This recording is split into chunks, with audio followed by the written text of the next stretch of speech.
This at least is showing Boys they're are not bad. getting. I to the have- level 12 years they old. think about having. We're Yeah. not bad. Yes, I they have are. 7:30. He is like so, So, mischievous. 7:31. He's like, and then I'll he call does it in front of meeting your to face order. and laughs. I'm like, And Oh, yeah. Okay. if They're a handful. Mike Spouts, if you could vote for, My girls would sit there and just Fine. write For and tonight, play please. and coloring. Thank playing you. with her. Oops, sorry. and then Pillsbury Road, you're up.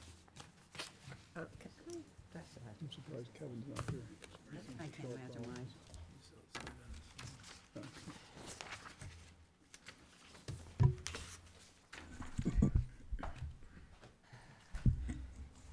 I was getting 36 Pillsbury and 35 Gilchrist mixed up, because those numbers are just like all in my head. Those numbers and names.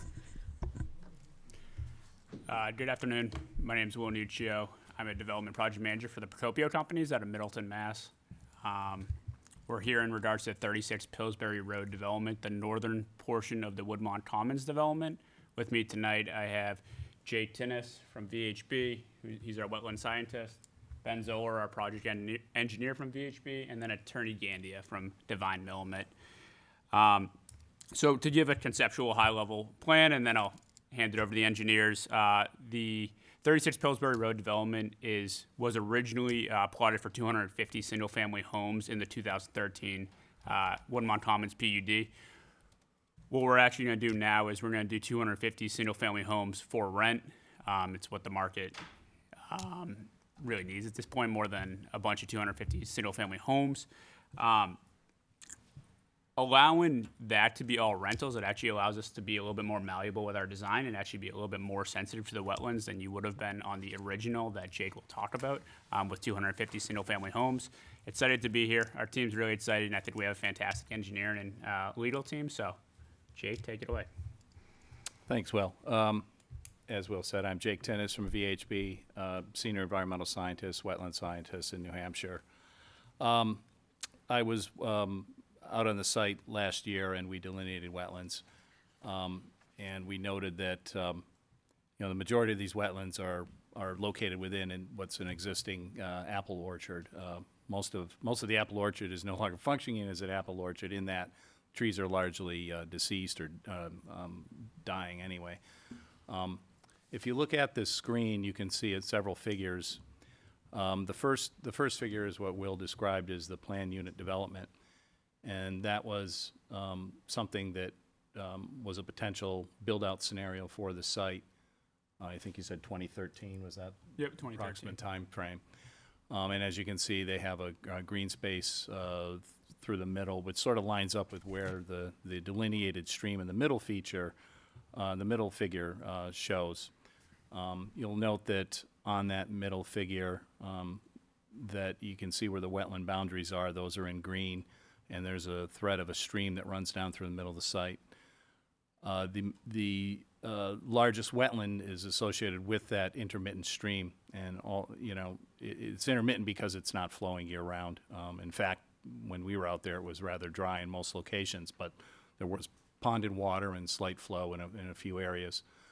The majority of these wetlands, as I said, are probably the result of the activities that occurred on this property through the maintenance of the apple orchard. If you go back and look in time on Google imagery, you can see that it's been an apple orchard since at least the 1990s. That's as far as the imagery goes back to. And you'll see that there's a varying amount of development or a varying amount of trees on there. And then this is the current or recent, within the past year or so, imagery showing that a lot of those trees were removed subsequent to that. Again, the wetlands that are formed are sort of in between the rows of trees and drain down through the site from the north through the south and drain into that channel.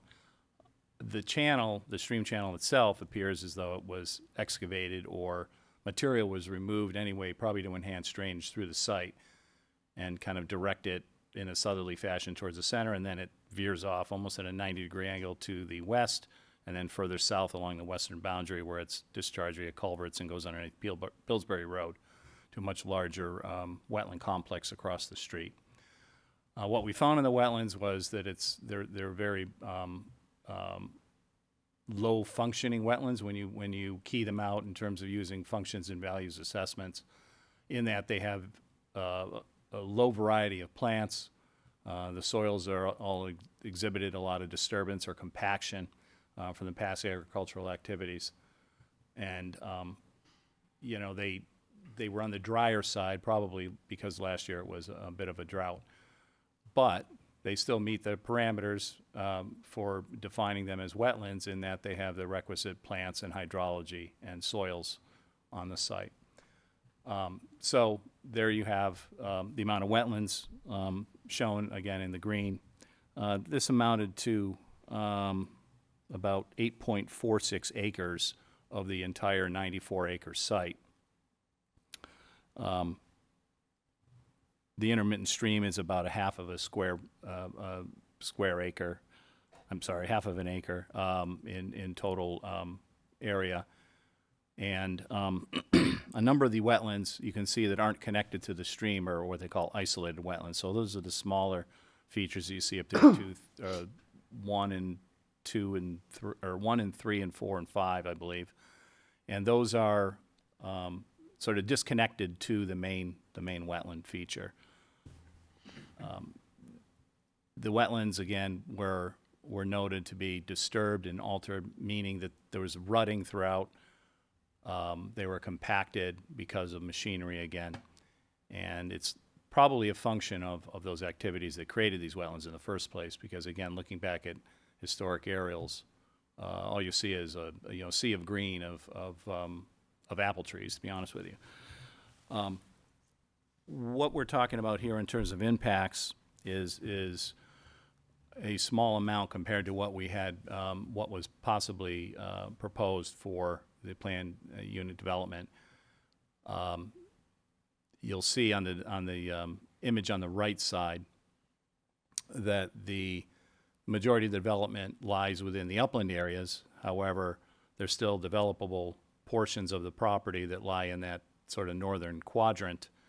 And to the extent we could, we avoided the wetland impacts by going around the larger wetland feature and having the roads run in the periphery, the walking trails, and crossing the wetlands where necessary to allow access into the developable portion to construct the residences by crossing them at the narrower locations. In addition, there are trails that are being proposed, and those would be elevated when crossing the wetland features, and that further reduces the amount of impact that you're having on those wetlands. In addition, there are crossings of that stream with the access roads and the trail, and in doing so, we'll have to upgrade, or comply with the stream crossing standards that DES has to properly size culverts to carry any water flow that would be coming down through the site.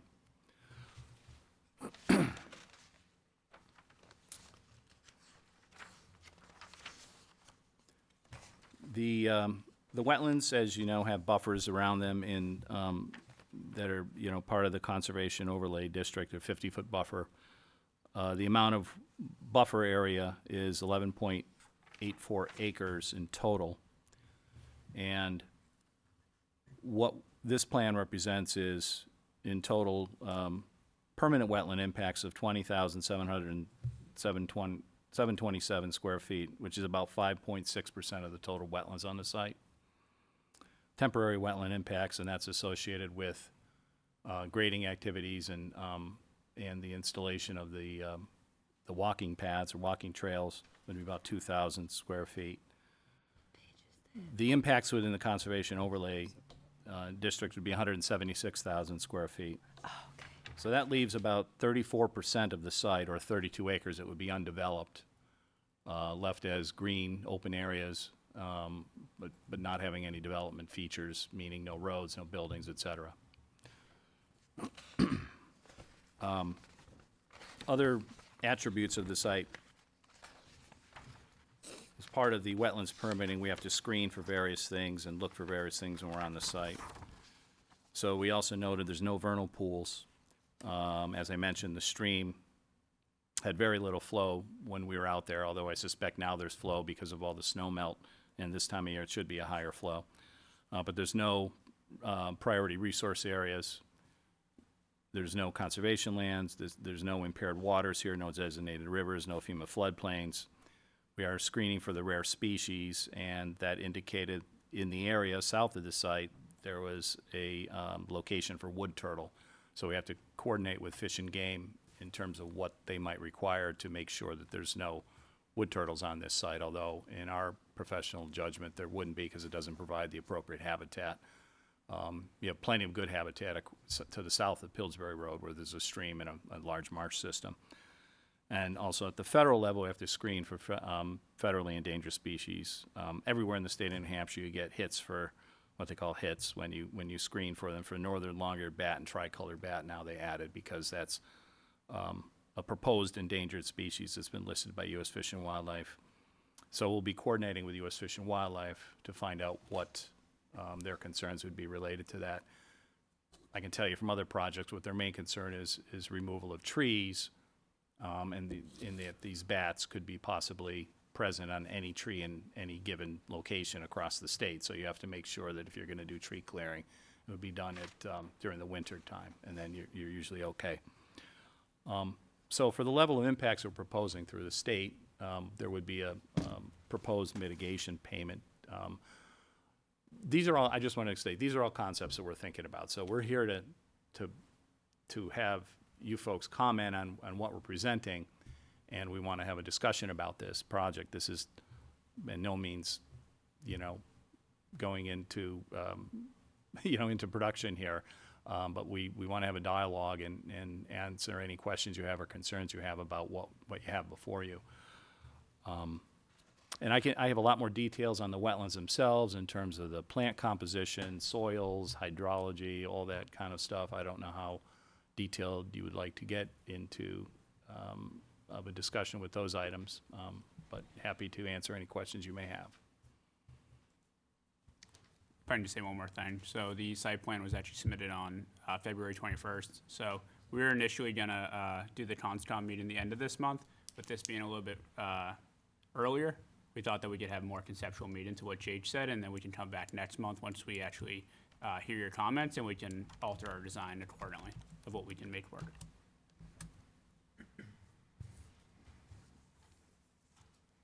Can I ask a question? In the original plan, there was talk of making the houses kind of run into a gradation of larger houses, and then so that it was not really obvious that there was a whole bunch of small houses and lots. I don't know how that's working, but what I am interested in is the lots behind the road and up in that upper corner. What is going on there?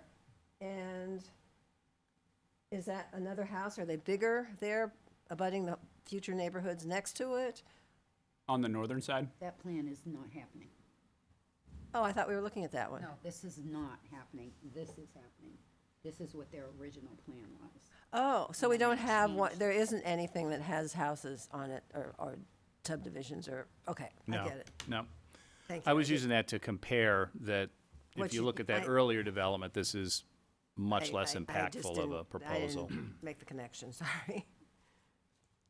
we went through a compliance alternative a couple months ago to change from what's shown on the left conceptually from the PUD to where we're hoping it goes. So it's left to right. It's what was originally on the PUD 12 years ago and what we're proposing on the right. Okay, what size houses are you planning on building?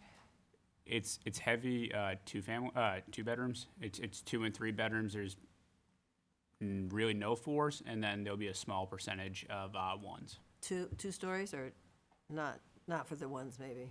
The 1s will be 1, and then all the 3s will be 2, and we have 3 types of 2 bedrooms, and 2 of those will be 2 stories. The other one will be a single story.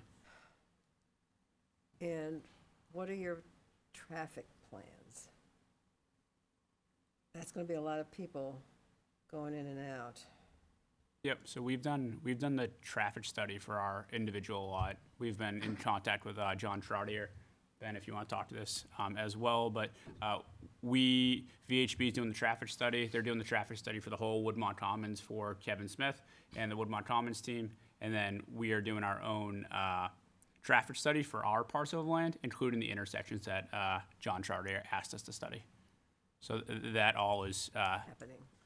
I believe it all is actually done, right? That was, had it.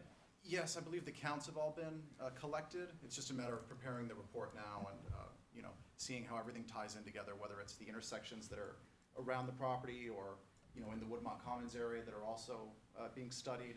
So the report is forthcoming. That'll be part of our final Thank you. site plan submission.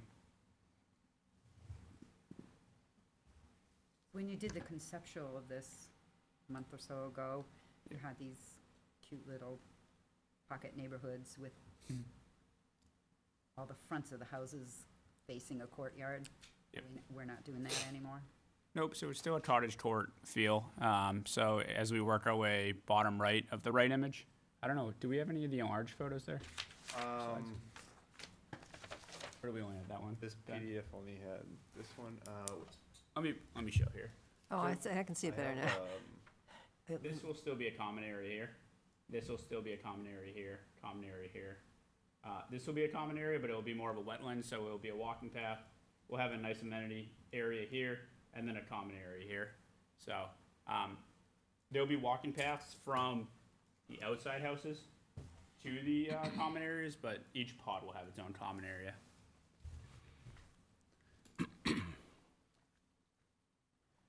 Did you say that your wetland scientist is here tonight, too? Yes, that's me. Oh, Yep. okay, good.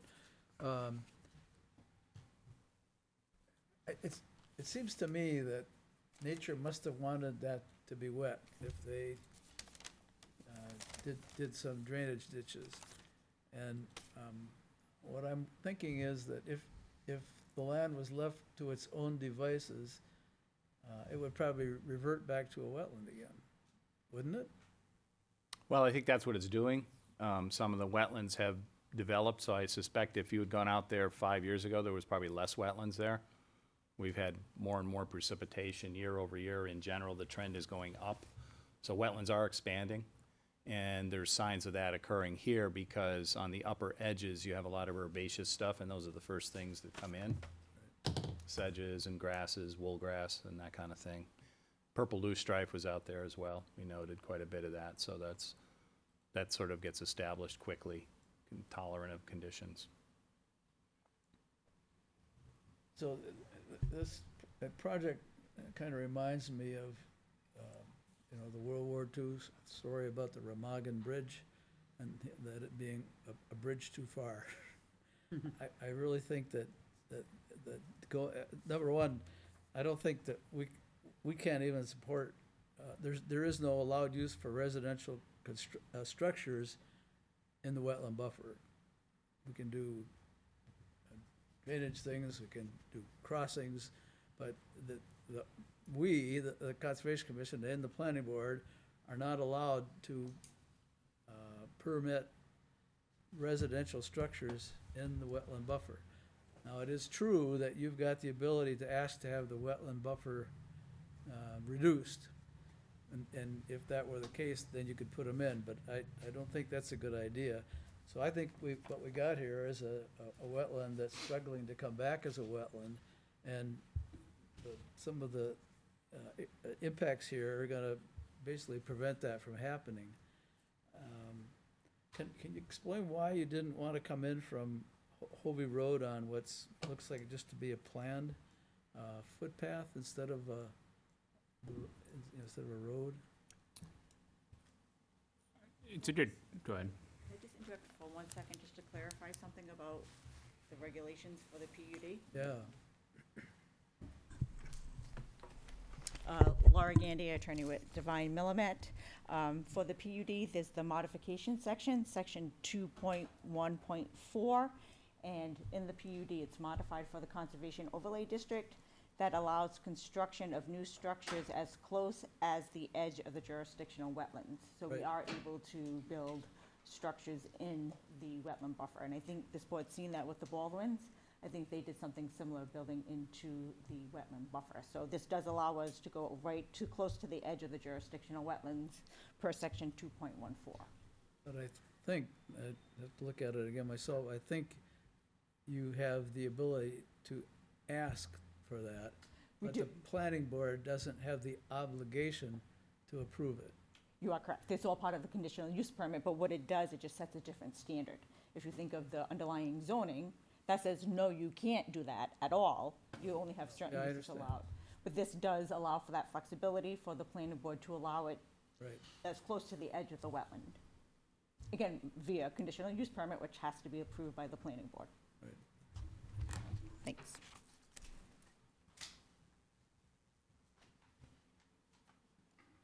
So, to me, trying to put 15 pounds in a 5-pound bag this time. And, I don't have any problem with the construction that's gonna take place outside of the wetland buffer. But unfortunately, for you, and fortunately for Mother Nature, there is this wetland that just goes right through the middle of the property. And, I would like to see it protected, so I for one, would not support the plan as it's proposed with so much impact to the wetlands and more importantly to the buffer. Because that wetland is gonna finish drying up and blowing away. You'll divert the stormwater into your stormwater system, but it's not gonna do what it's gonna do if it were a wetland. So we'll take that water and we'll shove it down the street instead of using it to replenish the water table. Appreciate the comment.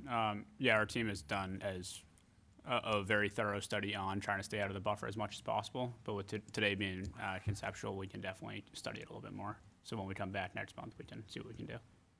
Thank you.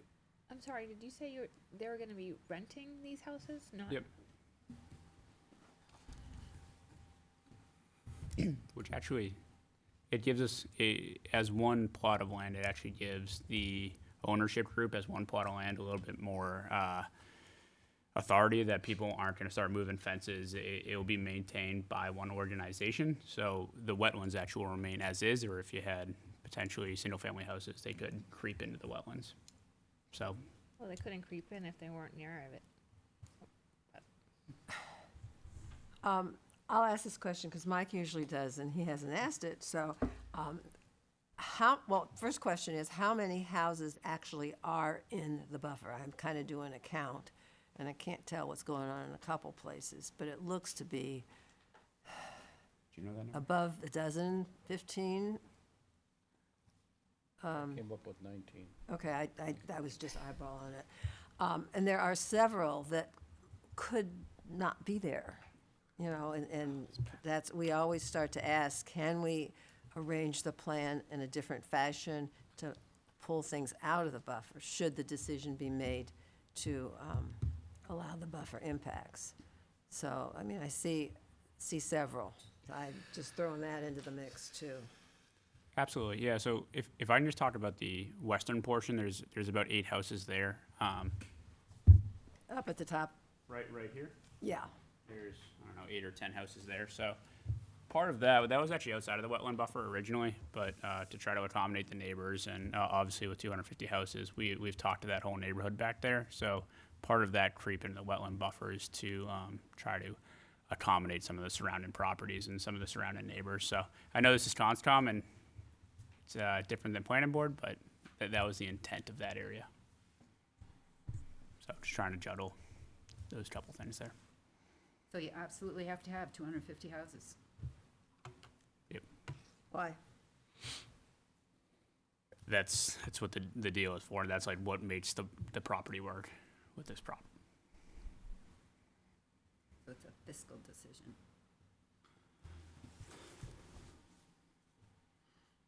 Could you Could be. say a little bit about the, I think it's part of this parcel, on the town tax maps now, but it's not part of your planned subdivision that extends to the west. So, and yet, there's a little stub there, you know, going off to the, so there must be some thought to what's gonna happen to that. The little dogwood that would be from here over. Uh, you're referring to? It's no, it's on the west, so it goes all the way down to, Gilcrest, and then up to the edge of your development.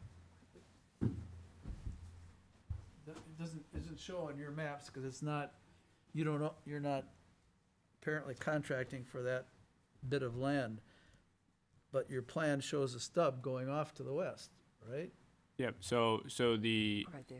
the whole piece would be that this would be 250 units of built to rent here, and then that portion would probably be 50, potentially slightly more, but 50 at this point, for sale homes. That would be in the similar setup to this. That's a whole separate discussion, because these are technically, we're treating them as two separate projects. So tonight, all we're talking about is the built to rent, because we're not 100% sure what we'll do with that little dog leg left yet. We don't have any conceptual plans or any of that studied yet. And We do have conceptual plans, I apologize, but we don't have a better plan from our last meeting. And the planning staff is okay with going into this without knowing anything about what's gonna happen there? It's a delineation line, so we've conceptually presented both. This one, it was obviously done a lot quicker, the design here. That portion, we originally came in here, it was gonna be 54 still houses. There was a push to potentially do more, actually requested by the town. But conceptually, right now, we don't know if we're at 50 houses or 60 houses, so that's how it's with the planning board right now, and that's how our site plan is submitted. Is this the water line here? What is this, the straight line?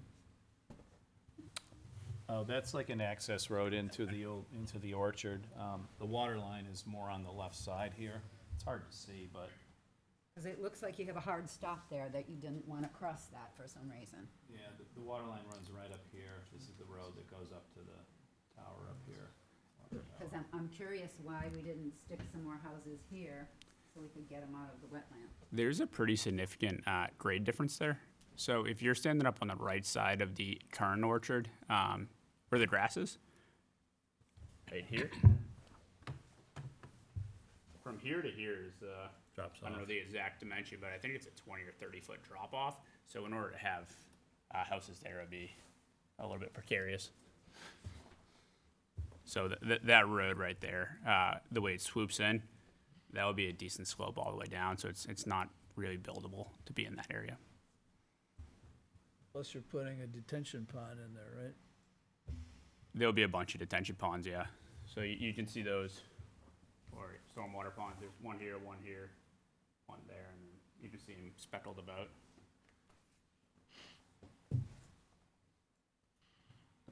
Excuse me? Mhm. So, looking at this, without looking at the grades and stuff, is there a reason why most of these houses aren't set back away from the wetland a little bit more? It looks like there's space on this 2D drawing. Like on the northern section on the west side, I don't see why you can't shift them away from the wetland a little bit. On the, just so I understand your question, on this portion or up here? Yeah, both, all of it, yeah. Can't you just shift it outward? So this one is a little bit of a pinch point just because that's actually a water line. That's the new water line that's coming from the water tower that's up here. So that's actually an easement that we can't get any, we might be able to scoot you a little bit closer. We can definitely study that. Okay.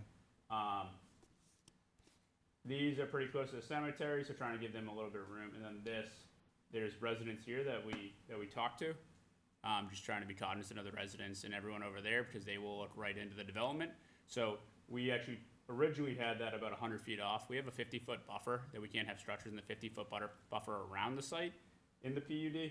So we try to push that back into our site as far as possible as to not have any issues with the neighborhood and give them as much space as possible. How far is it from the edge of the property line to the houses now on this drawing?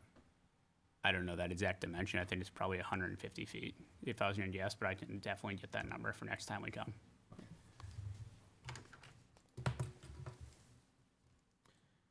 in the interest of full disclosure, hadn't thought about this until you mentioned the cemetery.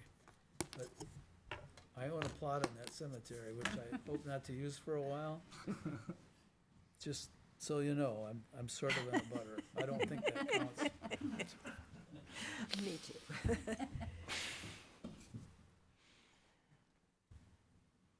How do you think you're gonna handle all the bittersweet that's up there? There was a lot. Yeah, there is. You know, our original plan was, it is a beautiful apple orchard, and we're going to try to preserve as much as we can. It was, right? A lot of it is. There's a couple good ones in there. We've actually had an arborist out there, or an orchardist out there, and they've walked the site. We're also working with VHB's landscape architecture team, so we're going through the process now of seeing what trees we can preserve and what trees we'll need to get rid of, and then we'll replace. Who's your arborist, or orchardist, or whoever? I actually don't know that, to be honest, and I'll find that out, but I'll get, Know that. yeah, absolutely.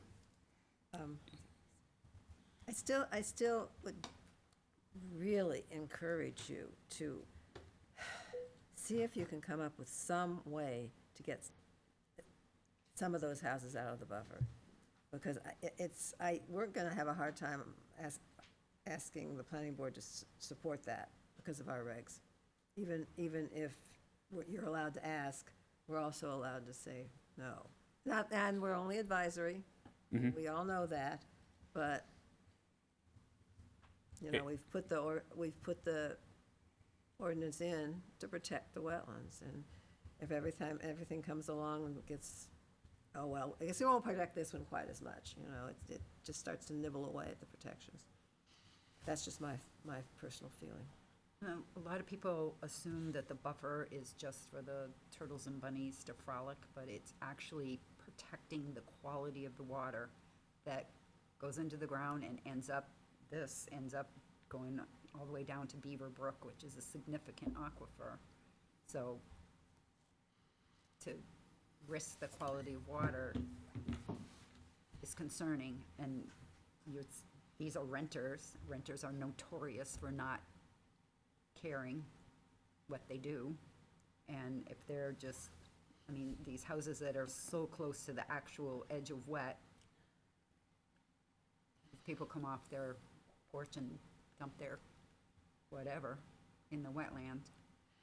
They don't care. Not just that, but like when they fertilize the lawns and stuff. Yeah, it's gonna that's leach into another the- thing, the wetlands. because you can't treat for the nitrates. Sure. One point I would like to make too, to that comment, just a lot of these houses actually won't have backyards, but they'll have side yards. So when we look at a lot of the houses that are backed up to the buffer, they'll actually have a side yard that they'll be in with a fence, so they won't actually have a door out the back of the yard. 100% understand your comment, and we'll work on that for next time we come in here. But did want to add a little bit of color commentary there. Yeah. That a lot of the people's outdoor space will actually be next to the house. Can you say that again? I can't visualize what you're talking about not having backyards. So with all the houses having common areas, all these houses between them will actually, the intent is to have one wall with limited windows, which is your Yeah. neighbor's house. Yeah. And you'll have a back porch, and you can actually go into your fenced-in side yard rather than go out into a backyard. So the residents of this property will go into a, 15 by 10 foot side yard that's fenced in rather than being dumped out into So the everything's gonna be wetland. fenced in?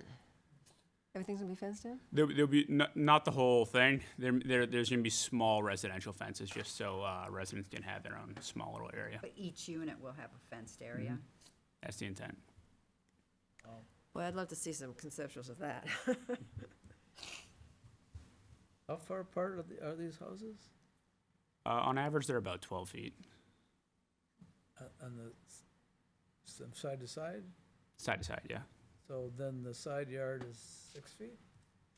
it'll be 12 feet, 12 feet by 15 or so So they feet. duke it out in the middle, basically, as far as who gets to put their picnic table there? So it would be if you had 3 houses in a row, everyone would have their side yard on the left of their house, so they would get that whole portion of land next to their house.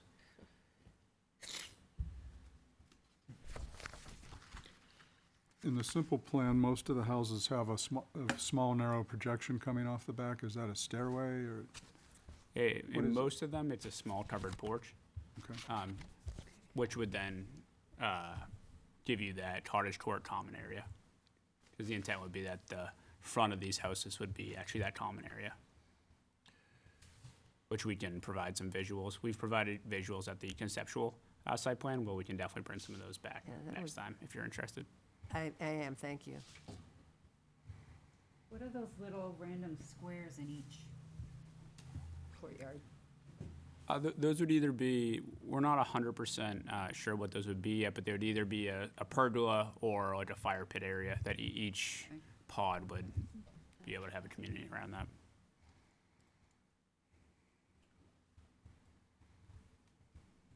In that northernmost little cluster, where you have the walking trail surrounding the wetland, almost all of that walking trail is within the buffer. That's not prohibited, that's okay. But I just have this envision of everybody walking their dog along through there. And we know what the dogs are gonna do, and you're already into the buffer, so there's no place to filter any of it out before it gets to the wetland. Are you going to be able to provide a sign or anything up there, a series of signs or instructions so that you need to pick up after your pet to protect our wetland? Yeah, that's a fair request. We have signage all across the walking trails anyway. So once we're in the buffer, we're gonna provide buffer signs behind the houses every 50 feet. And then we can obviously add a sign up there when they're actually in the buffer. If you put a buffer sign every 50 feet along the buffer, how many are gonna be inside some of the structures? In other words, you walk into Potentially your bathroom 19. and here's a sign saying, this is the wetland buffer, don't go beyond this. Oh, And whatever don't you laugh. do, don't, And then also like signs, I don't know how many people actually pay attention to signs, so probably need some kind of fine or something to. We haven't gotten that far. Yeah. Well, can I speak to the walkway that goes Absolutely. around the northernmost cluster? We have thought about drainage falling directly into the wetlands in that area. Our plan is to do a cross slope, you know, on that path area so that things would drain away from the wetland and then would be collected into the stormwater detention system.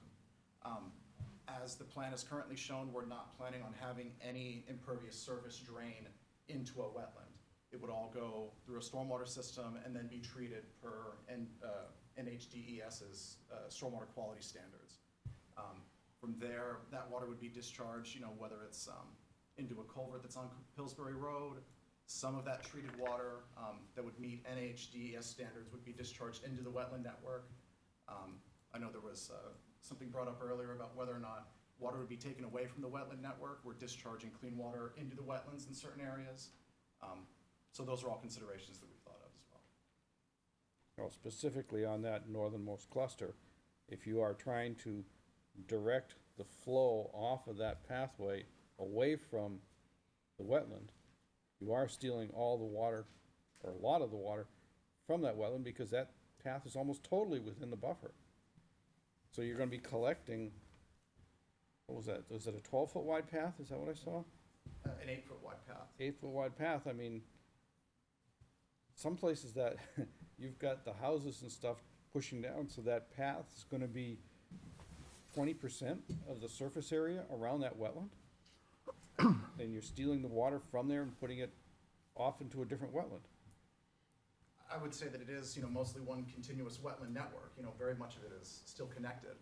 But it's still stealing the water from the upper part of that wetland. It's pre-draining it.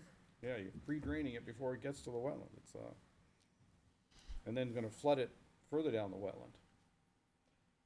But I'm Where's glad the to hear snow? you conceive of it as being a largely contiguous connected wetland, because I think not only was it, but I think that's what it wants to be.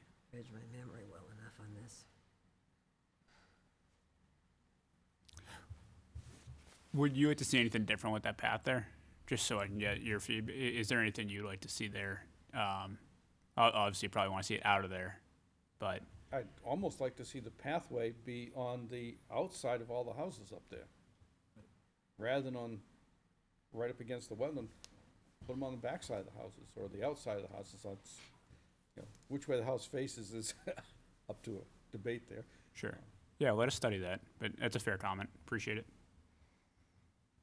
I would like to share with you, the Londonderry has had a notoriously unsuccessful time trying to get trails on our properties. And I think I don't know if things will be different because it's a rental and you can tell people that you're gonna have it whether they want it or not. Several neighborhoods I know have come back after we started this attempt to get trails in neighborhoods, have come back, asked the town council to cancel it, and it has been done. So there are no neighborhood trails that I know of in town that are officially neighborhoods. Am I correct? I can't think of anything. I mean, there's some that, I can remember all the ones that have been canceled, yes. anyway, I'm just sharing that with you. But this is all gonna be under one ownership. Yeah, and if they have And they're fenced gonna yards, have maybe their- they won't be so fussy. Well, Yeah. it's, Well- as, what Deb was bringing up is the fact that other people have always said, well, gee, we don't want somebody that's not one of our neighborhood walking down the street, but these are all going to be in Theor- one neighborhood. Yeah, For now. technically. yeah, theoretically. Yeah, the community trail's always been a part of it, even from the 2013 PUD, so there's no desire to take it away at this point. And that's supposed to be the public space, outdoor space for the whole Woodmont Commons, so that's our intent. And that's what the PUD actually calls for right now, is for some open space, open green space, so. that would- So it's, as you just said, there's supposed to be, you know, the people that live at the other apartments can wander in the neighborhood and so forth because it's part of the whole big PUD, or is that what you're saying? Yeah, the trail path through it is a public pathway, so we'll have a sidewalk to actually cross the street and go down to Woodmont Commons, the rest of it, so that, Well, yeah, the that's intent. nice. Yeah.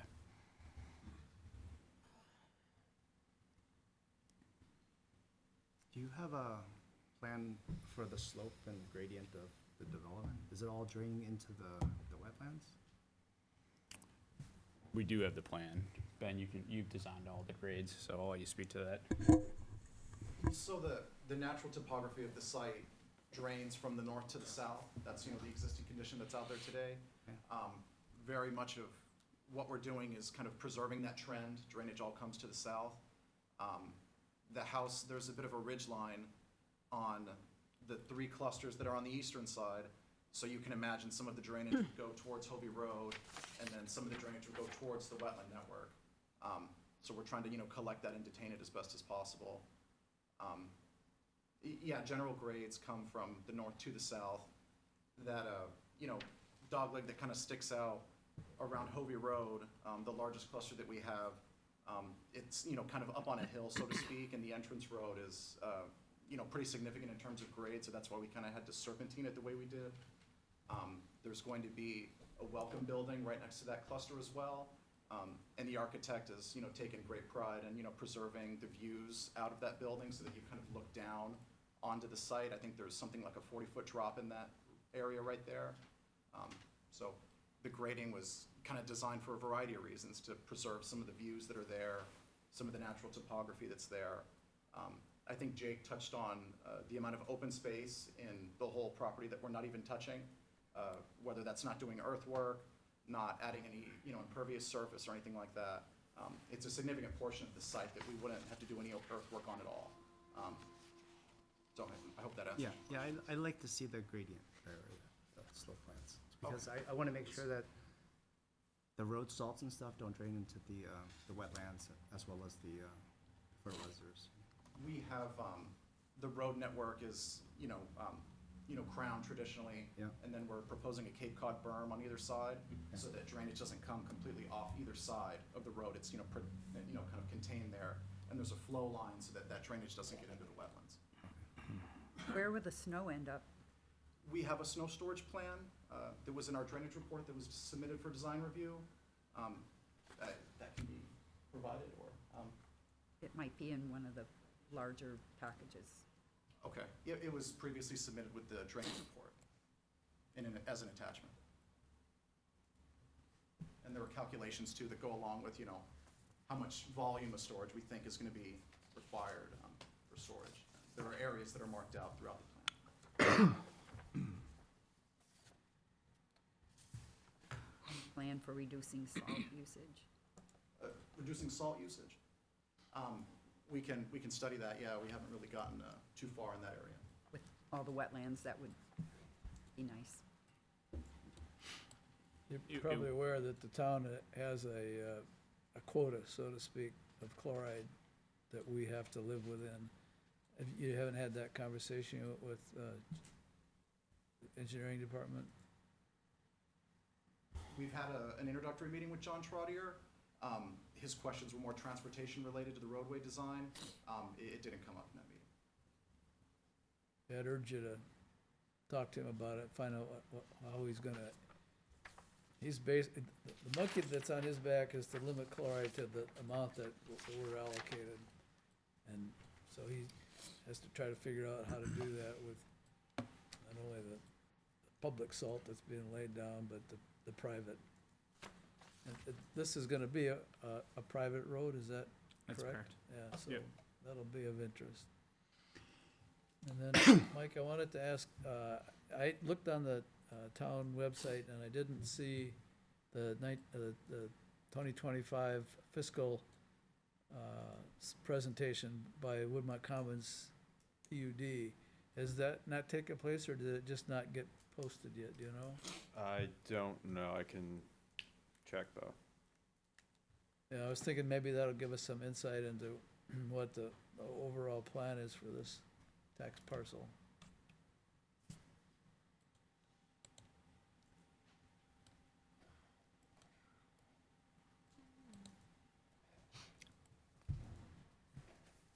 Just for my own purposes, where are the entrances to these on Pillsbury and Hubby Road?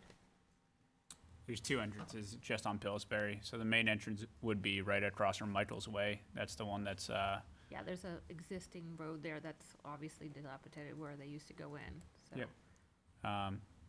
So that Serpentine Road will be the main entrance, and then the second entrance would be just left of that. Where, There next would to be the horse no- farm? Say it one more time? There's a house there with horses next to that. There's actually going to be a, is it water treatment or it's a water treatment plant, right? A sewer pump station, yeah. So there's going to be a sewage pump station on the bottom left, which is right here. You can kind of see it in the plans. And then there's the water easement next to it, and then our entrance would be on the other side of that. So yes, the house is actually over here. Yeah. And then there would be the sewage plant and then our entrance, Have- or pumping station, sorry.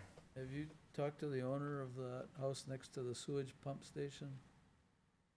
We have not yet. I think they'll be curious to hear about that.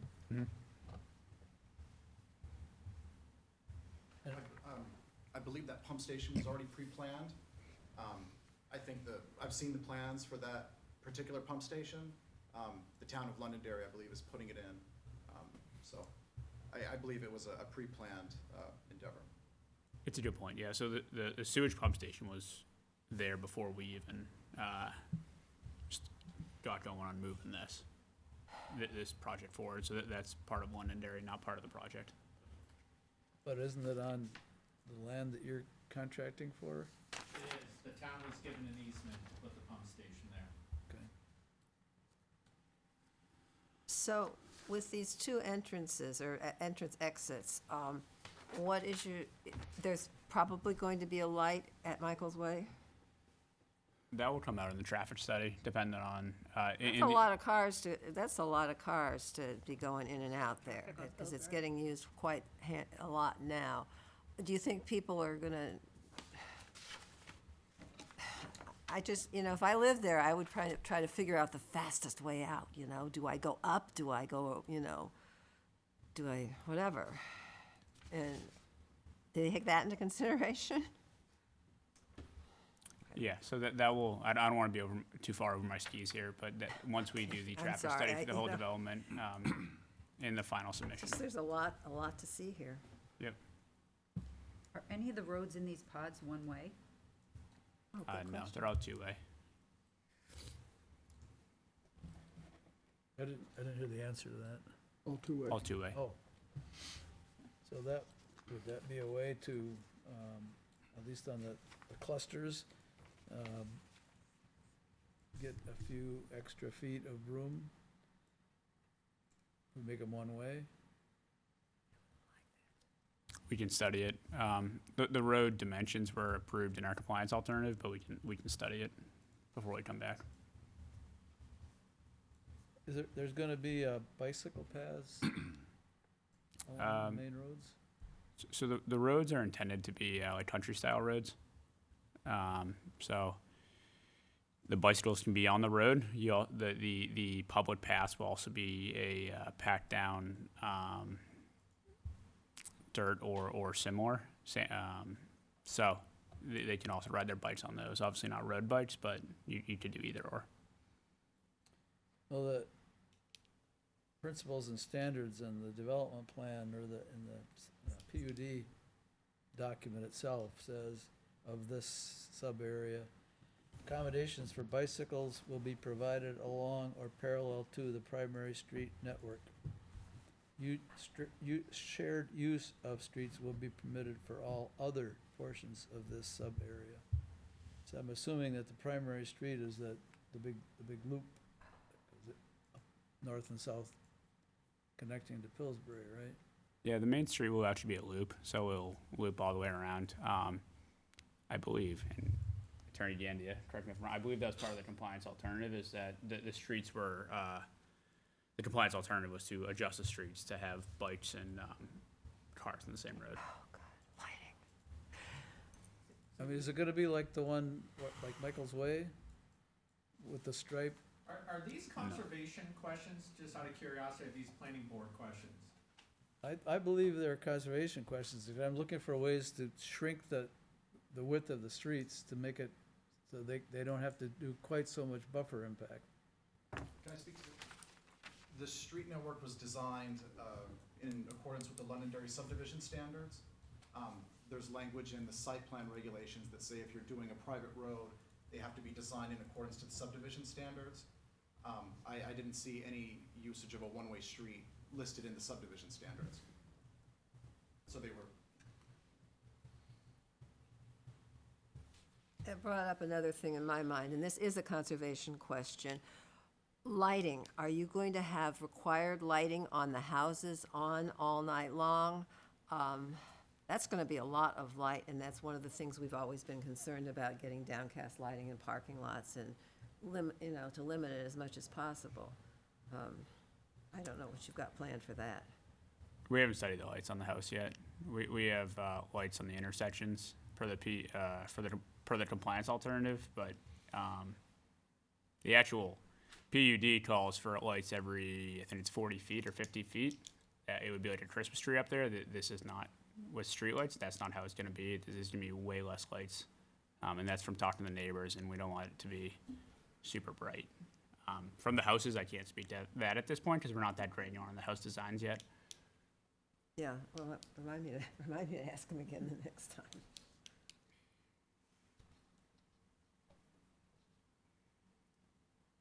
Okay, do we have our official comments that we want to put? I'd still like to see them push the houses away from the wetland, outward a little bit, if possible. Especially on the west end. I mean, you said it's roughly 150 feet away from the boundary, and technically you need only 50 feet, so even if you push it 20 or 30 feet, you're still well within compliance. We'll study it. That will address some of the concerns about drainage into the wetland. I think we should be rather specific and say, do not put structures in the wetland buffer.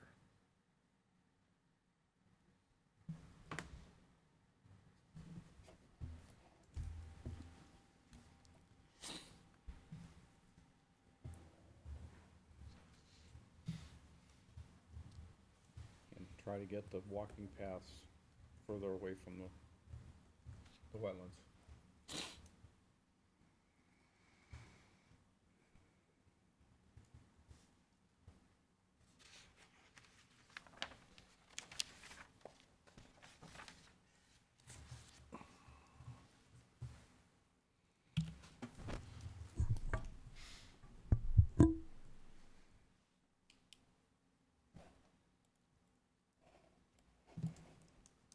Anything else? Can you clarify the roadway crossings over the wetland? Is that like a bridge? Or exactly what is it? How? We're planning on berming up, you know, whatever we have to do in order to get above the floor of the wetlands. I think some of the crossings are in the neighborhood of 3 or 4 feet above the wetland. We would have guardrails on either side. Everywhere that we have a wetland crossing for a road, we would have a box culvert that would allow drainage to proceed, you know, underneath where the wetland is. Yeah, I think we're looking at potentially doing stone walls on that northern cluster where the walkway is. So you would have the walkway, an elevated walkway, a handrail over a stone wall that would kind of allow for fewer impacts as opposed to if we were to just berm that down at like a 3-to-1 grade. So that's something that we've looked at as well. But most of the roadway crossings would be just bermed up and built up with a culvert going underneath. Would that be an open bottom culvert?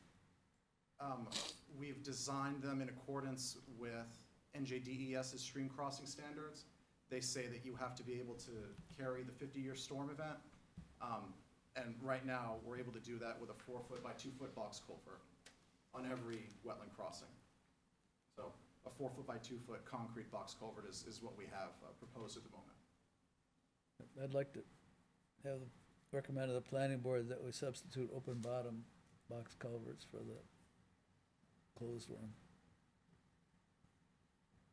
I'm thinking of critter crossings.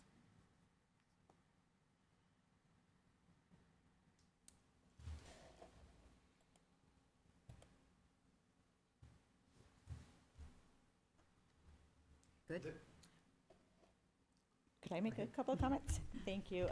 I do have a little concern with some of the discussions about structures being in the buffer, and I mentioned it previously. I do feel like I need to mention again that the PUD allows for this modification to the wetland buffers. I know it's a standard that the commission is not favorable for. I've seen it in the past where this commission does not like it, but that is the standard that we are operating under.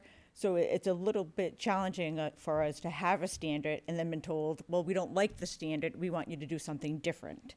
And I feel that that's what's happening here. We're doing a little bit of back and forth, and I feel that that's unfair for us to really understand it, to work with the town and the board, where we have the PUD telling us that this is what we want to see happen, or this is what we're going to allow, provided you meet the 4 criteria for the conditional use permit that we think we can, but then to have the Conservation Commission say, well, you have the standard, but we don't like it, so we don't want you doing that. We want you to keep houses out of the buffer. That's a challenging and unfortunate position to put us in. So we want to make that clear that that's not something we feel like we can really work with. And we do have a compliance alternative, and that goes again back to the standards. You know, the planning board granted us certain standards for road design, road width, and other things that we can do. So now we have the standard that we can work with, and now for another land use board to say, well, you have this standard, but we don't like it, or we don't want you to work with it. Again, that's really a challenging position to put us in, and it doesn't really give us a good, clear direction. And why we're here is we have a conditional use permit that we want the board to consider. And we stated when we first came that this would just be one, or the first appearance that we have. We want to come back, but we also want to have a clear understanding and direction of what's important to you within the standards that we have available to us and the standards that we have been provided with that we can work with. So I know you're putting together comments. We want to come back. We have the conditional use permit criteria that we've addressed, and we'll continue to address that through future discussions with this board and with the planning board.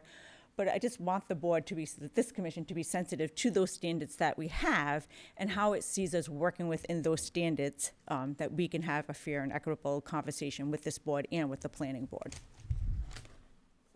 My understanding from earlier is that you are permitted to ask to build in the buffer area? Yeah. And the town is permitted to say no? If it was 1 structure or 2 structures, we probably wouldn't be having the conversation. It's egregious. We're sitting here looking at a wetland that's trying to reemerge. My personal opinion is this will destroy it. In 10 years' time, that wetland will be gone. No, and, sir, So we do not have to say, we are advisory, we're not rulemaking. correct. We do not have to say to the planning board that we think this is wonderful, if we don't. We think it's unfortunate that the PUD allowed invading the buffer area.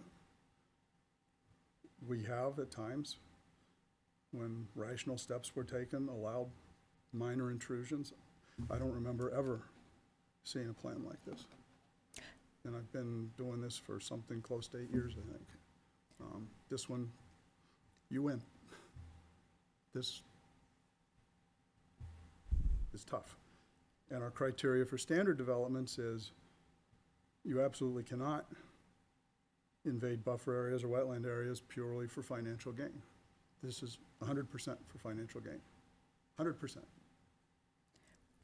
I will respectfully disagree. I think we have not even got to discuss the criteria for the conditional use permit. We're here again just to, as a conceptual.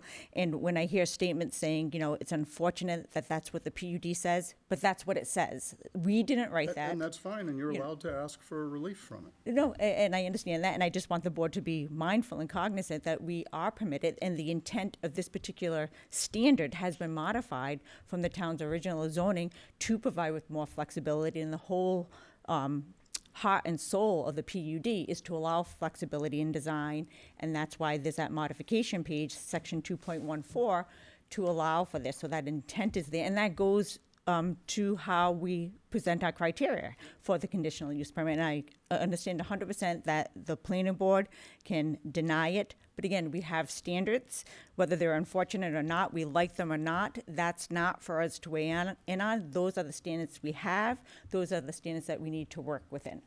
Understood. Thank you. The opening statements is you were anxious to get our feedback, and No, hopefully you're getting that. no, and I appreciate that, so thank you.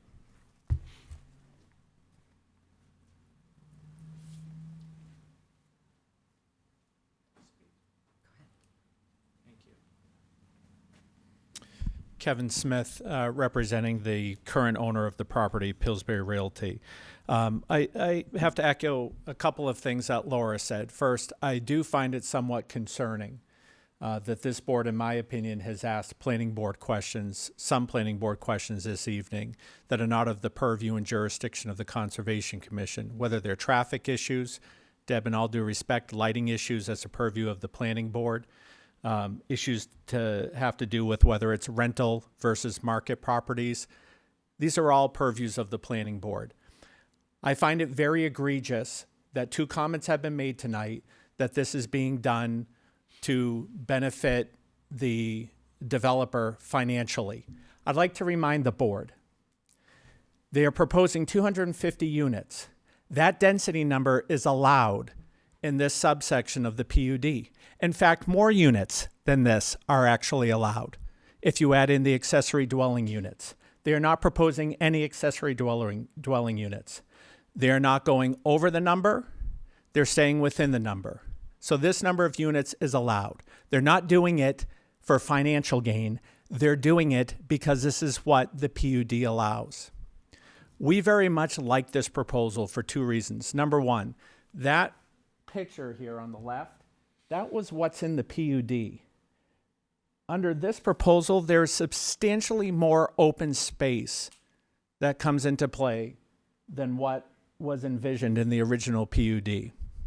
We like that about this plan. We like that there's more open space. We could have actually swapped housing numbers in different sub areas to put more housing in here. We did not do that because we like the open space. Secondly, the reason that they're asking for the encroachments into the wetlands buffers is because a number of the neighbors on Kit Lane and in those neighborhoods spoke at the planning board meeting during the conceptual and when they were adopting the compliance alternatives, and they said they wanted a larger buffer from what was originally proposed in the PUD. They are beyond that buffer, what was proposed in the PUD.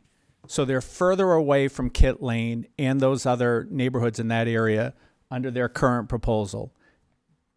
Does it encroach more into the wetlands buffers? It does.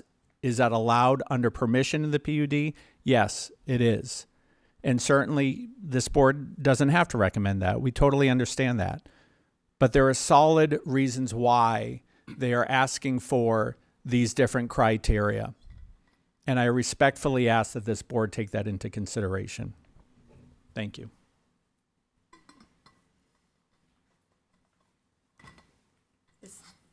This isn't a public hearing Okay, when will that happen? after these are through.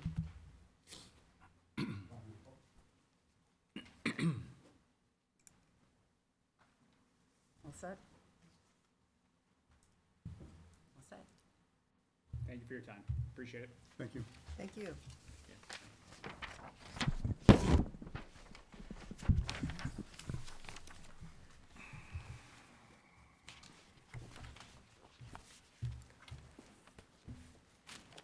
Okay, we do have public comment now. Not on the agenda.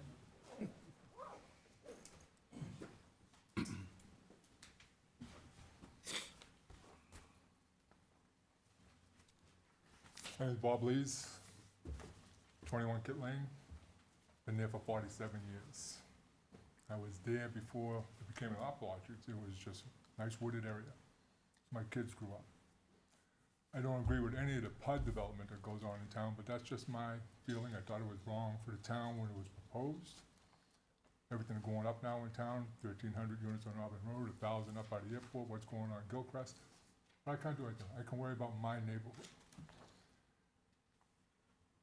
Kit Lane. They never talked about the water that runs down behind these houses in Kit Lane. That comes out and floods the backyards. And comes out between two houses and then runs to a culvert that runs across under Kit Lane and down Kim Ave. No discussion about that. They put the water tower up there. They ran a 20-inch water main downtown. Whoever did it, fine, okay? But I believe if you look at the site plan, you get houses sitting on top of a 20-inch water main. Never knew of such a thing. Normally you put a water main where there's a road, but you put the water main in already. So, talk about only here to talk about buffers and what have you. What we asked the gentleman to do was, can they do something about the buffer between an existing community that's been there for 60 years and the new development? When they put the water line in, all of a sudden conservation signs started showing up. They were never there, okay? It's a 50-foot buffer, I believe, from the rock wall, which is the stream that runs down there, okay? And where they can build. So we asked, can we do something for a better natural buffer to protect the neighborhood that's been there for over 60 years? They don't know if they could enhance the buffer, the natural buffer. I talked to John Tardia, known John for a lot of years. He told me they can enhance the natural buffer, whatever you guys decide to do that. That's what we're looking to do. We're looking to protect our neighborhood. We also asked them if they would take out the walking trail easement as it goes directly across from Kim Ave. They agreed to take that out.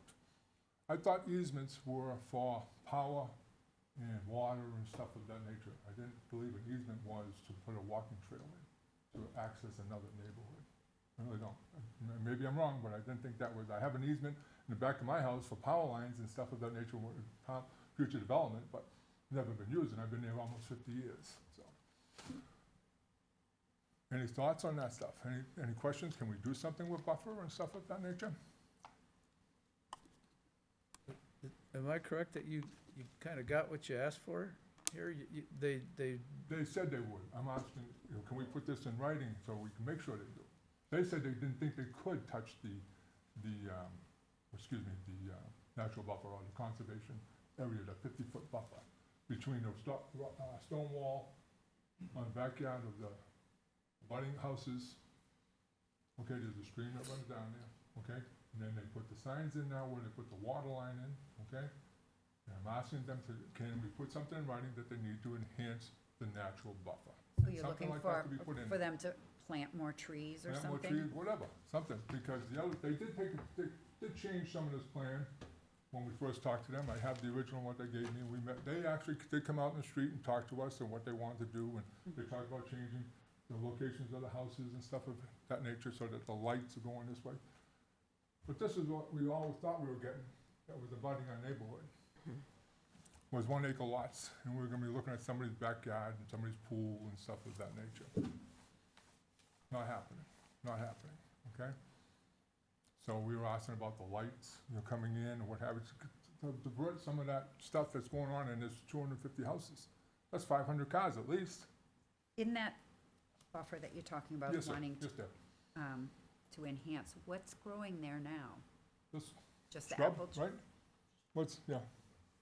Kevin also lives there and Ken always walks there. It's just scrub stuff. There were some apple trees, parts of it in there. Probably Nothing- willows. Nothing of any Can you see through friend. it? I'm sorry? Can you see through it? Yes. Yep. So, and if your neighbors have trees in their yard, like my neighbor Jake has across the street from me, he's not here tonight because his little girl's sick, but, yeah, it helps if you would, you know? But again, there's more wetlands here that we didn't discuss. Okay? This one right here. See the green one starts right up here by the enhancement of, this was the old Spring Road, paper road. Right. It ends at Kit Lane. Spring Road is a paper road up here that runs up to the cemetery, am I correct? Yep. Okay? There's also Kim Ave, okay, over here that runs to Kit and stops, but there's, I believe, was a paper road that ran into that development. Am I correct on that one? I think you're right. I know I'm right, you know? We're talking about a lot of stuff that's going on here that can happen, but nobody talks about it. This, I would like to try and protect my neighborhood of Kit Lane, if I can, by buffers. I would like to also talk about down here, we're talking about 250 units here. There's another parcel dogleg down here that we haven't talked about.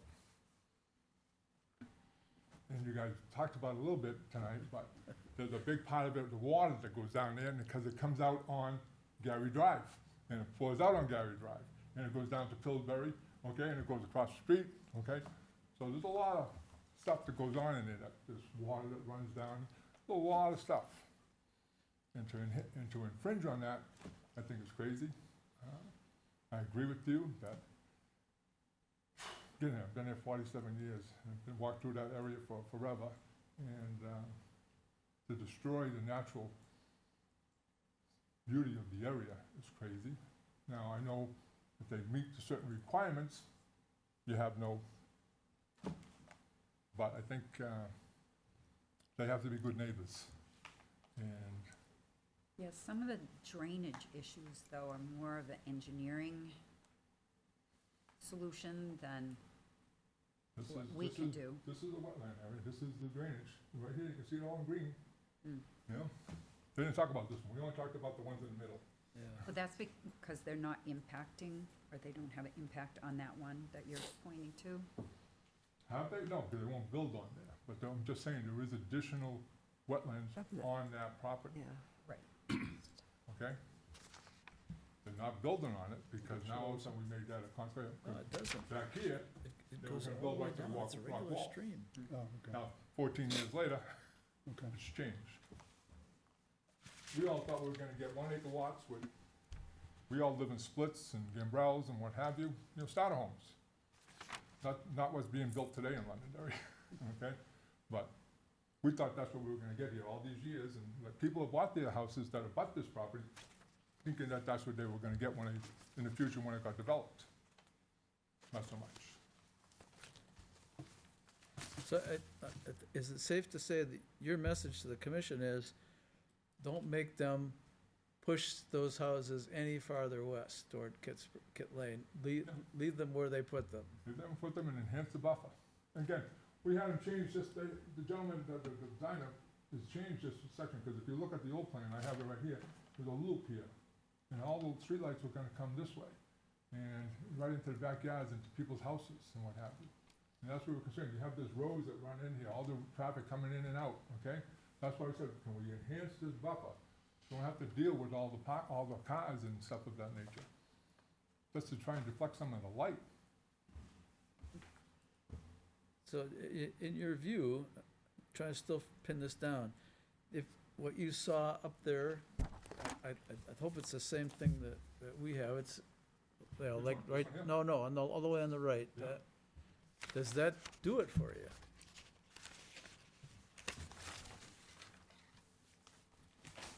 This is what I got at the planning board meeting. Okay? This is what we handed out, what we're you know? And it doesn't do it for me, because it doesn't do anything to the buffer area. It doesn't change the buffer. It doesn't enhance the buffer, it doesn't do anything for the buffer. You're talking about the property line buffer, not the wetland buffer. No, I'm talking about the conservation land buffer. Yeah. The distance between, it's actually a stone wall that runs along there, right? Correct. The distance between that stone wall and the backs of the houses. He wants to see that they are vegetated in such that he doesn't have to look at them. Yeah, okay. That's the thing, right here. Show better on this one. There's a stone wall that runs down here, okay? And now we put the water line here. We made from here to here, 50-foot conservation buffer. That was never there until they put the water line. Oh, yeah, I see that. Am I right, Ken? 100%. Yep. Those signs were put up after the water line was put in, Yeah. then these conservation signs came up. I live in the neighborhood, I'm out there 3 to 5 times a week with my dog. I know that land inside out. There's wetland everywhere, there's wetland behind that rock wall that runs behind everybody's houses. There's puddles out there deep enough for my dog to be up to her belly right now, and she's a big girl, she's 93 pounds. There's plenty of water out there. I live downhill from it, and I'd like to know where it's all gonna go. Yeah, I'm not, I'm I'm puzzled confused. by why that, I know there's a stream that runs down that property line. And I don't know why it's not on here, but this, I looked through all 294 plans, and I don't honestly pages of the plan. I don't honestly remember if that stream shows up anywhere or not, or if this is just because this is just showing what they're impacting. I think this is showing the impact. Yeah. Where they're gonna build. So but that stream is an intermittent stream. It should have a buffer on it. I mean, I think we can look at the, I think it does have the buffer, that's what he's saying, the That's signs not are a put up 50-foot for. buffer. yeah. But we want to let the Sounds like they might buffer have put here. the signs up in anticipation of putting in the water line. So, Maybe they marked it. I thought maybe it was for the water line itself. No, they only had to put the signs in once they started working in the area. Because you can have a stream through your backyard, you don't have to put buffer signs as long as you're not doing anything out there. Right, But right. once they started, water Once line the gets, town and the water company put the water line. right, then they had to, Put the conservation signs in. correct. They're about this big. yeah, Exactly. So Okay. that's why the signs suddenly appeared and they weren't there before. Okay. But they're honoring it, right? There's no, There's no building going on. No, Yeah. Right. there is no building. I'm asking to enhance, Well, according to them, it's now 150 feet to the nearest residence. I don't think so. well, We can provide that exact number Yeah. to add some And color. this is the Close ones enough. you It's guys just- changed for us, this whole street here. Yep, we got rid of that You whole got rid of that, cluster you put there. this one here. You got all the houses facing that way. what's Yep. going on? Correct? He wants that's more correct. trees. We met with planted there. these gentlemen. Oh, well, that's just one past day on them. the street, Okay? But And I we think, talked about all this. They had never walked the property, they didn't know could where they the water put him line in the was. buffer, in the wetland buffer? Correct? We had walked it previously. You told me no. How much? Dave had not. Myself, I had. Yeah, but anyways, I mean, this is not a conservation question, but again, you put a 20-inch water line, how do you put houses on the top of a water line? How do you access the water line when somebody's house is sitting on it? It looks like they're close, but not on top. Really? Yeah, We're not on top of the water line. yeah. No, and I'd also like to say that the northwest wetland that is called out there, right behind the Kit Lane houses, this being a 94-acre piece of land, our intent is that we're not going to disturb any soil that we don't need to disturb, so that wetland won't be affected. And that's why we're not talking about it today. There's no buffers there. There's no impact on that. Well, there is wetland. one house that has a green line. This is a small piece there, which I don't see on this plan. But it is insignificant, yes. Correct. So all the thing I'm asking for is trying to enhance the natural buffer from there, what they're developing to Kit Lane. That's it. That's it. And I'm told by John Trotter that they can do that. They can't work in there or whatever, but they can enhance. They can plant more trees or different types of trees or whatever is allowed in that area. I would like that, make part of that requirement for them when they build, to help protect an existing neighborhood. I thought they were getting this. So when you say enhance, you don't mean give it, I don't mean not bigger. even more. No. Thicker. Trees, More yeah. trees, more something, so make it harder to see Yeah. through, that's all. So really, this is a presentation that you should make to the planning I board. will, I'll be making Yeah. that a planning board Yeah. also, yeah. I was at the first planning board meeting for this. But admittedly, it would enhance the quality of the buffer too, so, I mean, it's legitimate to bring it up here. That's it. Thank you. Thank you. All set, Tim? That's it, that's all I got. Thank you. I just feel the need to respond to a couple of those comments. Again, standards. We did file for compliance alternative, and that compliance alternative that was granted by the planning board said that those are no longer in effect, that we don't have to do that anymore. So that's not part of our standard. So being good neighbors, and he says that he wants us to be good neighbors. I've worked with other developers, and the Procopio team are actually excellent neighbors. They've reached out to abutters, went to the property. We have an abutter meeting scheduled here at Town Hall to meet with people, so they are excellent neighbors. We were given a standard by the planning board. We're abiding by that. It does not require us to do this. From Kit Lane to the nearest house is 208 feet. So that's quite a distance compared to what this would have been. If that was in effect, we could put sheds, we could put pools, we could clear it out. They wouldn't be having the buffer that they have now. Further, the PUD and the underlying zoning ordinance talks about increasing the buffer when there's incompatible land uses. That's not what we have here. We have compatible land uses.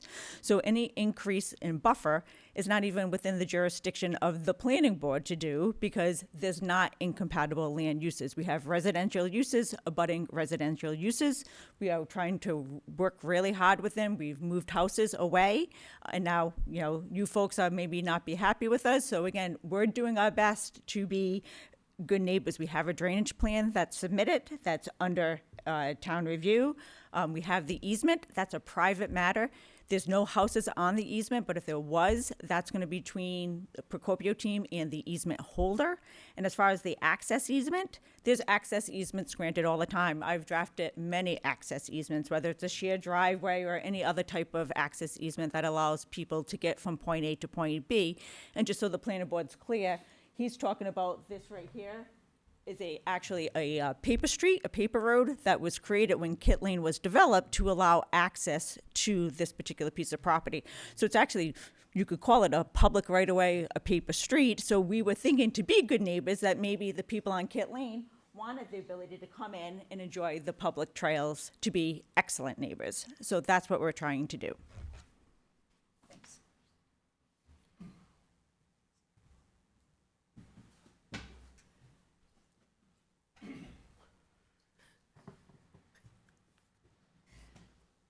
I asked this man and the other man that was with him that day. All we wanted to do was have better vegetation to try and protect the lighting into our neighborhood. That's it.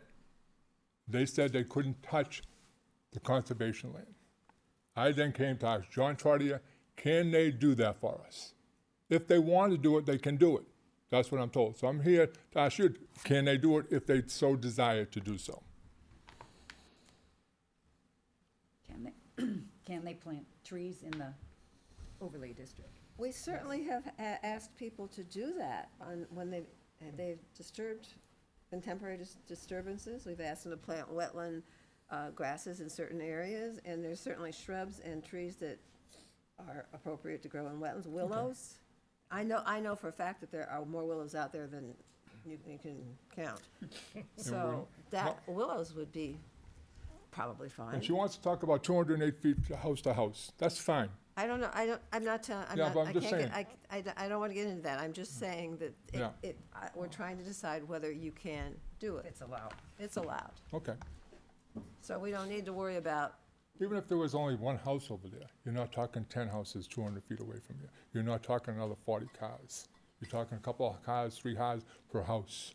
You're looking at somebody's backyard, this kid's swimming in a pool, a shed. Totally different now. Totally different. You guys are all homeowners, right? That's it.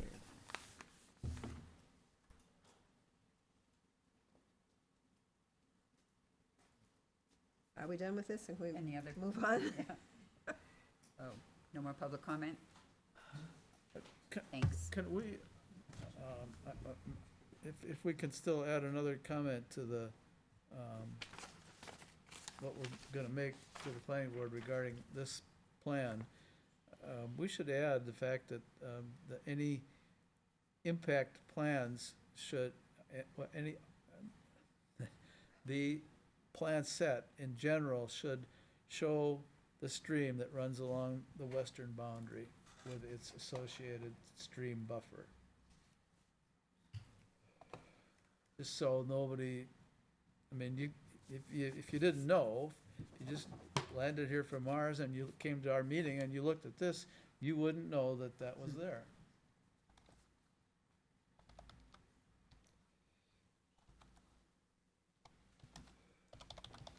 May I address the board? Sure. The commission? If there is a stream over there, we did not look at it during our delineation because we only had permission to go on the site proper. So that would probably require permission from every single homeowner along Kit Road to So add. It's not on add a this stream property, feature. it's I on don't the think so. Correct. abutting? Yes, it's on the other side of the stone wall. There's no, whatever wetlands are on this property are shown on this map fully. That's how I right. recollect it. So that kind of changes things. Well, the stream didn't show, but should the buffer show? I don't know how close the stream is to the stone wall. I haven't been over that edge. It's almost done. Yeah, It's right right. behind it. Okay. Right. So arguably it should show the buffer. We gotta cut this short, Marge. Yeah, we gotta, We have other this, things to do. yeah, this is really planning board stuff. Well, Marge, for our purposes, Up in the it northwest sounds like corner. if that stream does create a conservation buffer, that, But there's no, you don't have to go off property to delineate a wetland. You are done on the property line. So there's nothing that requires them to delineate that stream. And I understand not that. delineating the stream, but do they also not If then there need is, to it's on the other delineate the side of the buffer? Right, but it's not here. I mean, that's the way the rules Okay, were no a problem. number of years ago. Now, Well, if they've changed, I don't know. Nothing's happening. Where But I they're don't not think so. building anywhere near it. When I was doing wetland Yeah. No, we agree. surveys, you Yeah. could, Yeah. you did not go Yeah. off, you didn't have to go off the property to do it. Okay, Because it's hard to get permission. Sure. Yeah. As he Yeah, said, you've got a understood. lot of property. Yeah, I people think it's involved. difficult where it's not on their property. It is, there, yep. and it does things slip through the cracks that way, but it is what it is. If I could just add, all the plans that I reviewed working for the town, we never required somebody to go on another property to delineate any Right. type Right. of buffer that was on somebody When else's this property. conversation started, it sounded like it was on this property. Right, I mean, I'm not a wetland scientist, but if the wetland scientist is saying it's not there, then we have no, again, it's the standard. There's no standard that requires us to go Exactly. to somebody else's property and to put Right. buffers onto our property. Yeah, and I just want to further add, the gentleman here, the abutter, he acknowledges that wetland up there is the sort of the start of where the drainage comes down through that stream that's off the other side of the stone wall and runs through the backyards apparently. Okay. Thank you.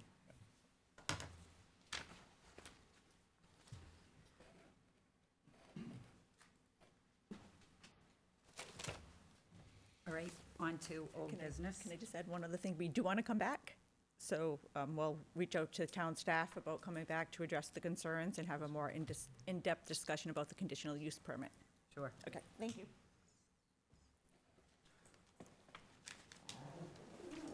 And if you could be sure to get that conditional use permit to us in time to look at it before we meet to discuss it. I did submit it with the, It was with in the the packet. packet, so you do have it.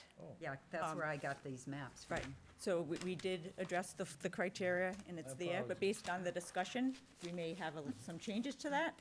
But I did submit it with our initial design We're review so application. organized Sorry, yesterday. thank you. That was yesterday. It happens that way. That's life.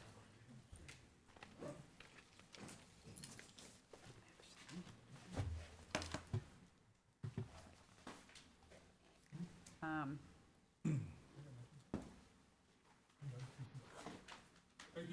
Thank you. Thank you. Thank you very much. Okay. Good night. Well, thanks for sticking around.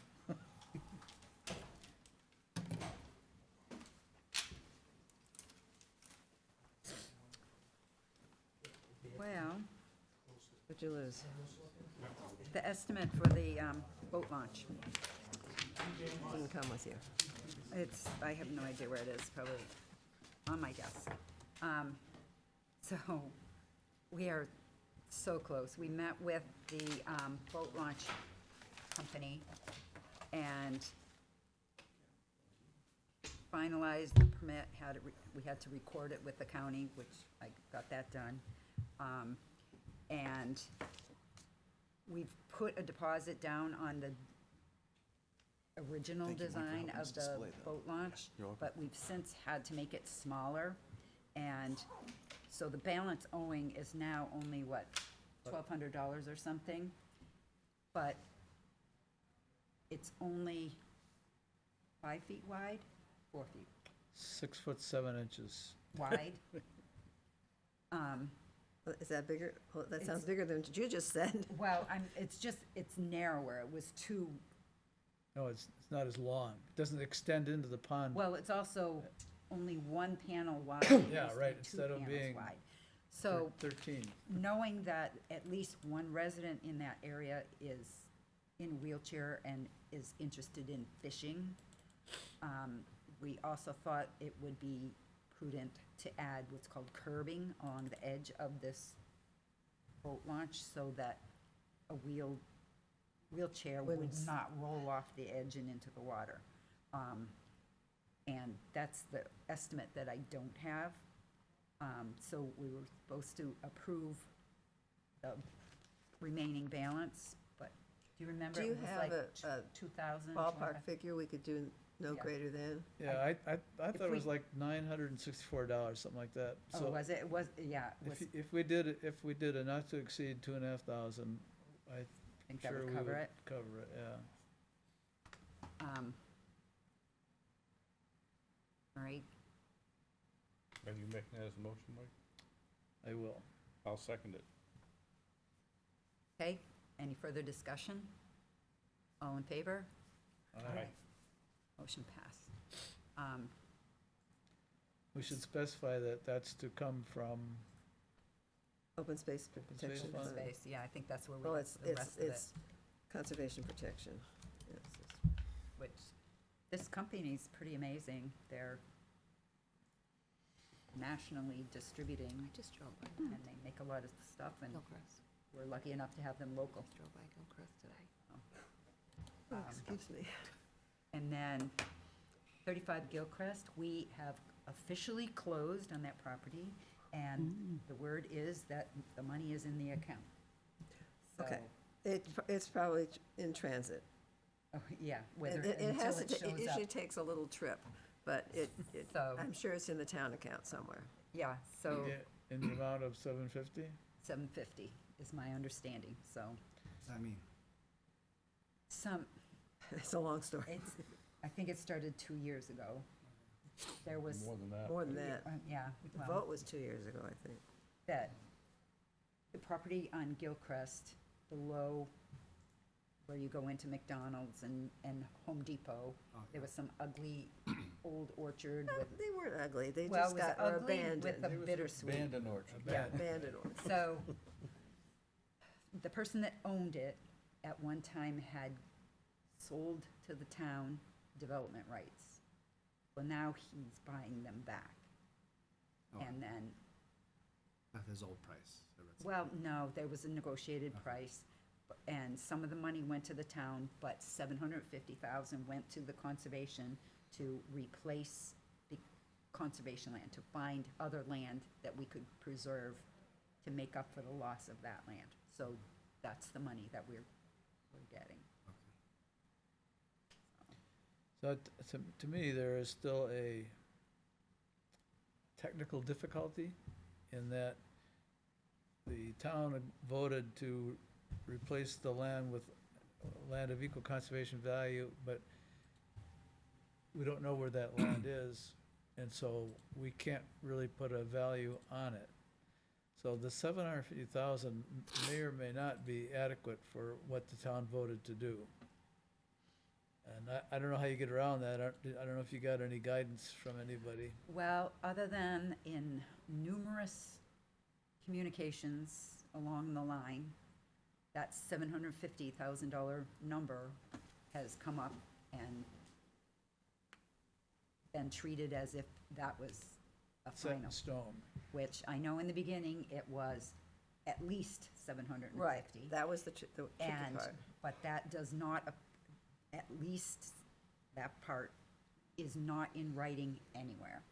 The only thing that's in writing anywhere is 750,000. Well, I would respectfully disagree, because if you go to the minutes of that meeting, and the minutes are recorded, so they are in writing, I asked the question, could it be more than that? And the answer I got from the town manager at the time was, yes, it could. We aren't precluding it going to more. At one time, that was the story, but there's a letter to the editor that Mike Malaguti drafted and I signed, where it spells it out, 750,000, and the warrant article says 750,000. So I think we're stuck with it. How many acres was this? Can't remember. 20-something. Not huge, 26, not huge. maybe. I just, whether we got bamboozled or just fell through the Well, cracks, yeah. that's what we're stuck with. There's a difference between a letter to the editor and official minutes of a town meeting. I don't know that we can make any judgment until we find out when and where and how much the equivalent piece of conservation land is Well, gonna be. How can we equate, how do we equate it? We know what the acreage was, it got it written down somewhere. Well, we've got an open space plan that assigns a natural resource value to every single parcel in the town. Okay. So, So maybe, we're looking for one that scores higher than that. well, so we need to see what that one scored. So we gotta look at that one Yep. from historical time. Well, yeah, I mean, they were all valued at the same time, Hmm. back in I mean, do we have 2000.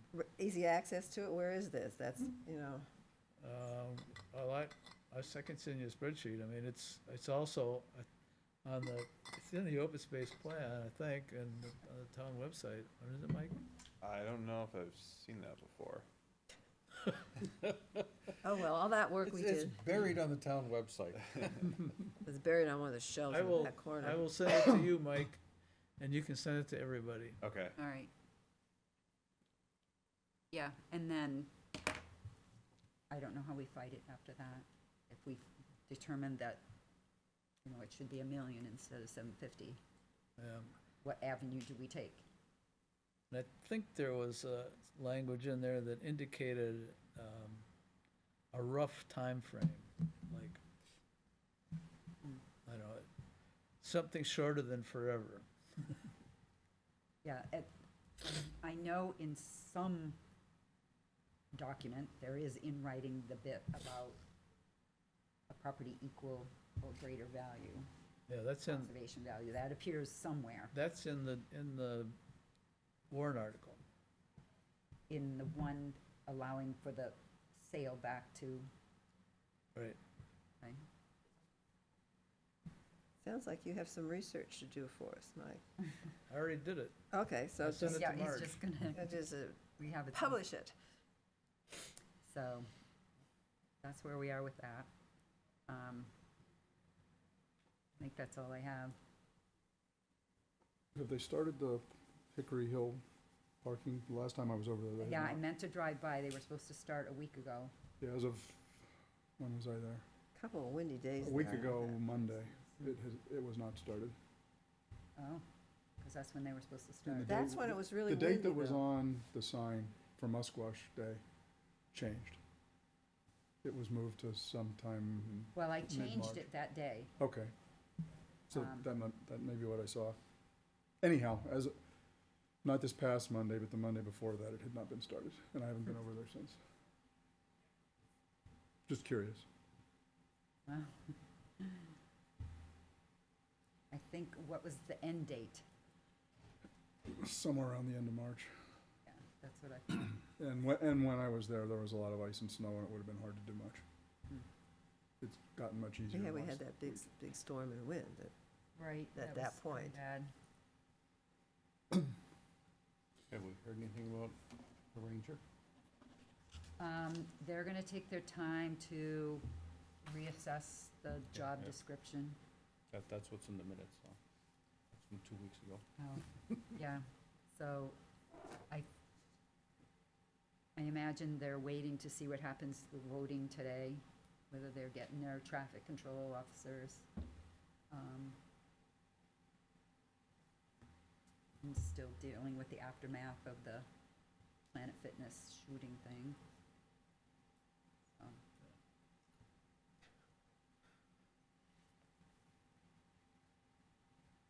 Minutes? Yes, I apologize, but I didn't get to it until late today.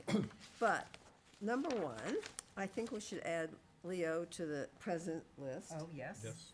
And number two, council is spelled somewhere in here. I didn't see that the second time I went through. Council is, which one is it? Council or council? Okay. That's, I know, you might do, somebody might do a word search or something like. Okay. On the Nevins thing, you know me, I'm a stickler for making it clear for when somebody reads this, if they ever do, in 5 years, so they'll know what we're talking about. I think that line 41, line 40, they said the commission agreed permitting was permitted, noting that the wet grass could be the result of a wetland expansion. D. Levens suggested this wasn't the case. O'Connell followed up and said why they think it's happening, which is runoff and erosion, not wetland. So if you want, I can just give you this and you can, okay. And then the other one, maybe I'm just egocentric, but every time there's something that mentions my name, I want to be sure it's clear. Treasurer, the commission clarified that there is no treasurer in the Conservation Commission system. D. Levens has volunteered to collate the material into a financial report as it arrives. Is that all right with everybody? Because that tells people what's really going on. Okay. And somewhere in here, there's line 68. I don't know whether you like this one about you either, but Okay. Marge Bedoy said that the deal had not been closed yet. The delay is the fault of the town council, not the developer. Oh, counsel as in attorney. I- It is, correct that's what as they written. have. That is what they have. So Okay. that's okay. Yeah. I wasn't sure which council, whether it was the Yeah, as long as it's spelled correctly. COUNSEL. I don't know. I think that's right. That's correct. I'm a math person. not That's a the word attorney. person. The council is the attorney. Okay. So I will give these to you, Mike, on my way out. So the Yeah. first one, Deb, you should read it out loud if we're gonna vote on it, so that. Oh, okay. Well, both of them, I guess. D. Levens suggested this wasn't the case, period. J. O'Connell followed up and said the landscape company credits the runoff, blah, blah, blah. That was it was followed up. I just thought it was clearer. That's That fine. work with everybody? Yep. Okay. All right. I'd move to accept the minutes of February 25th as amended. I have one more question though, as I get down to the very end, the last two motions. Did you really abstain from adjourning? I abstained because I wasn't there at the meeting? No, from no. adjourning. It said here, the motion Oh, carried no, I with think D. I- Levens abstaining. No, I think, I thought I abstained. I think maybe it might have been the other way around, that I you think that- abstained to the motion before that. Yes, that would be the case. I would definitely Oh, not from the abstain. minutes, okay. Yeah, she abstained from approving the minutes. Good catch. I'll write it on here. Yeah, she was always one for long meetings.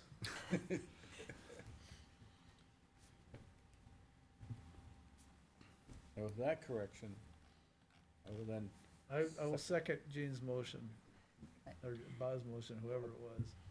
Any further discussion? All in favor? Aye. I,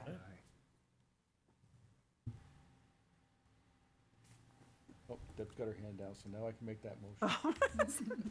I move we adjourn. I'll second. All in favor? Aye. Aye, I did not abstain.